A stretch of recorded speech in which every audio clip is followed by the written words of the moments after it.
Hinterkaifeck wasn't really a town, or even a village. It was just a name on a map for a lonely plot of land, a small farmstead tucked away in the Bavarian countryside, about an hour's drive north of Munich. Imagine a place cut off from the world, surrounded by dense woods and sprawling fields. This was the home of the Grubers.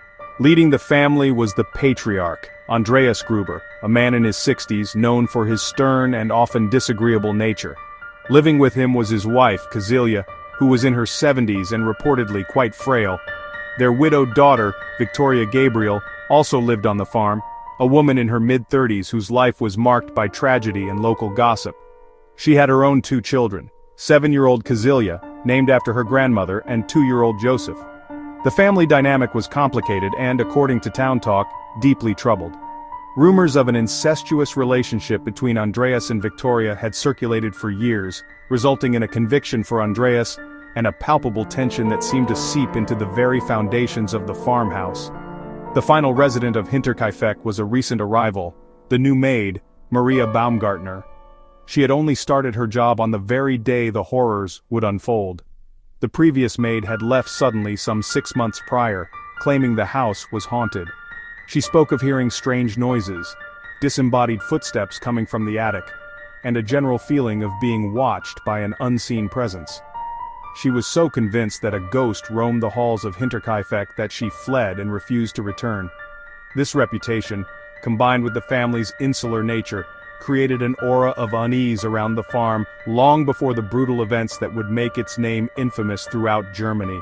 They were cut off, vulnerable, and living under a cloud of their own making, a cloud that was about to break into a terrifying storm. The quiet dread that clung to Hinterkaifeck began to intensify in the days leading up to the end of March 1922. The unsettling events were subtle at first, easily dismissed, but they slowly built into a pattern that could not be ignored. Andreas Gruber, not a man easily spooked, found himself confiding in neighbors. He spoke of finding a single set of footprints in the fresh snow, from the dense forest tree line directly to the farmhouse.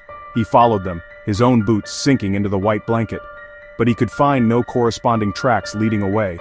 It was as if someone had walked out of the woods, approached the house, and simply vanished into thin air. He searched the entire property, checking every barn, checking the shed, but found no one. The feeling of being watched, once confined to the whispers of a spooked maid, now became a tangible reality for the Grubers themselves. Andreas told a friend about hearing footsteps in the attic, a space he believed empty and secure. He climbed up to investigate with a lantern, but found nothing. The noises persisted on other nights, a soft shuffling and creaking above their heads as they tried to sleep. It sounded like an intruder already inside, a chilling thought for a family far from help. The sense of violation grew, their sanctuary breached by an unseen entity. Other strange things happened. A set of house keys, always kept in the same place, disappeared. They were never found. Then, an unfamiliar newspaper from Munich appeared on the porch. It felt like a small, deliberate message. Andreas found scratch marks on the tool shed lock, a crude, failed attempt to break in. Yet nothing was stolen. The intruder didn't want possessions, the motives were opaque and sinister. Andreas, despite his tough exterior, was unnerved. He considered buying a gun but never did. He spoke to others, but never went to the police. He and his family remained at Hinterkaifeck, waiting, as if caught in the calm before a storm they could feel, but not yet see.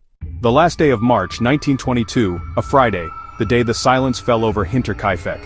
This was the day Maria Baumgartner, the new maid, arrived at the farm, stepping unknowingly into a death trap. It was the last day anyone saw a Gruber family member alive. Young Kazilia was absent from school that day, unusual enough to be noticed.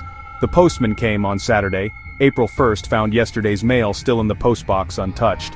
He lingered, the farm felt oddly still, he saw no one and moved on. The farm, usually bustling with the sounds of animals and of work, was eerily quiet. The victims were all 6 residents of the farm. In the barn, investigators later found bodies.